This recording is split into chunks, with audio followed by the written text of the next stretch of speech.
Hey everybody, today on Henry's HowTos, I'm going to show you how to make Persian Sohan-e Qom. Basically, this is a toffee made with saffron, rosewater and nuts. Let's get straight into it. Alright guys, so just into a small pot on a medium heat, we're going to start by adding in 1 tablespoon of plain flour. And to this we're going to add 1 cup of white sugar. And basically we just want to cook this for around 2 to 3 minutes.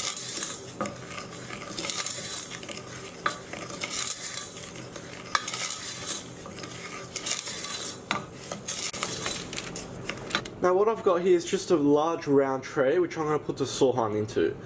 So have that ready because when you actually start to make it, everything goes very fast, so you want to have this ready. After 3 minutes we're going to add in 3 tablespoons of cold water and 1 tablespoon of rose water. Now we're going to turn our heat to high and bring this to the boil.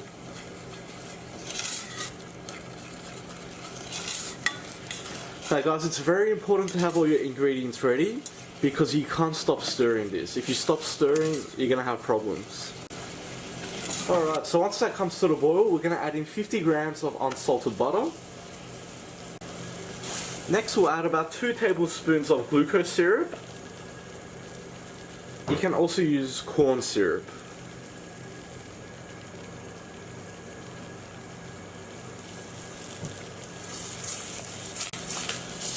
At this point we'll attach a candy thermometer on because we need to have control over the temperature of this. Next we'll add in a 1/4 teaspoon of ground saffron and a 1/4 teaspoon of ground cardamom.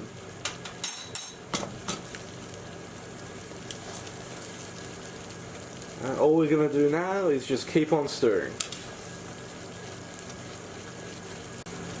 So once it starts to bubble up like that, all we're going to do is keep on stirring this for around 4 to 5 minutes, possibly 6 minutes.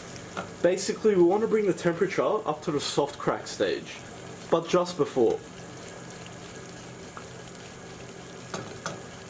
So that'll be roughly 260 degrees Fahrenheit. And as I said, just keep on stirring, don't stop stirring. Alright, so we're just at 230 degrees Fahrenheit now, which is almost around the soft ball stage.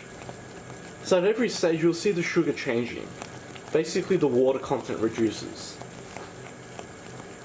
Now naturally, I don't have to tell you, don't touch it. If you touch it, you're going to have some serious burns. So as you can see, I'm using a very long wooden spoon. Alright, so we're at 250 now. As you can see, it's coming together like a dough.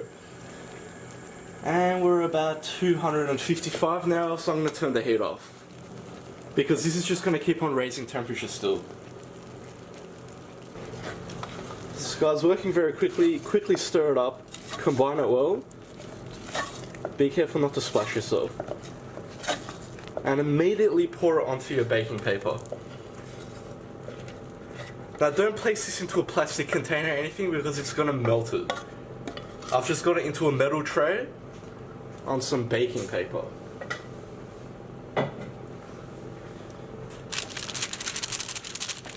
And we're just going to let that spread out just a little.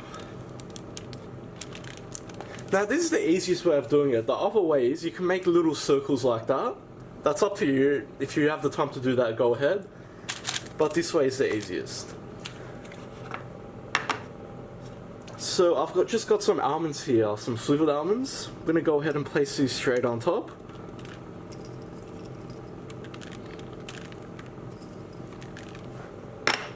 And the most important part is the pistachios. So I've got about a 1/4 cup here, but you probably won't need all of them. And just spread those as well. Just like that. Now guys, don't go touching it. You're going to burn yourself really bad. Let that rest there for a couple of minutes. So after a few minutes, what we need to do is actually smush these nuts into it. Now there's 2 ways of doing this. I find the easiest way is just to use some sort of tamper like this and just smash it. The other way is just put another piece of paper on top and use a rolling pin. What I'm going to do though place the piece of paper on top like that, and then smush it like that. Just like that. All you're doing is just hammering it in.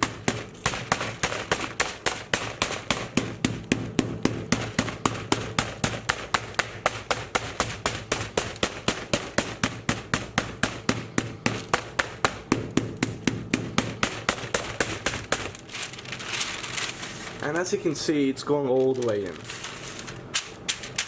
So just keep on doing that. Don't actually touch the actual sohan dough. I'm just touching the paper. Alright. So personally, I'm very happy with this right now.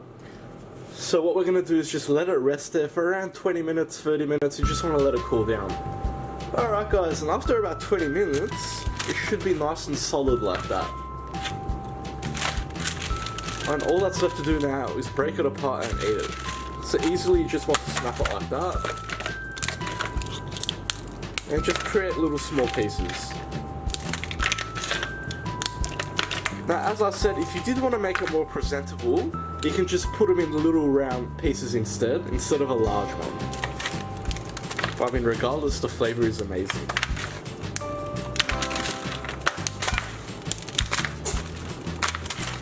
And that's all there is to it. Now serving wise, obviously with tea, this is beautiful. Unfortunately, it's so addictive that you can just go eating it on its own. Now if it does last longer than that guys, keep it in an airtight container and keep it at room temperature. Don't put this into the fridge or anything. I hope you like that guys. Please like and subscribe. You can follow me on Facebook, Snapchat and Instagram. If you've got any comments or suggestions, just leave them at the bottom and I'll see you all next time.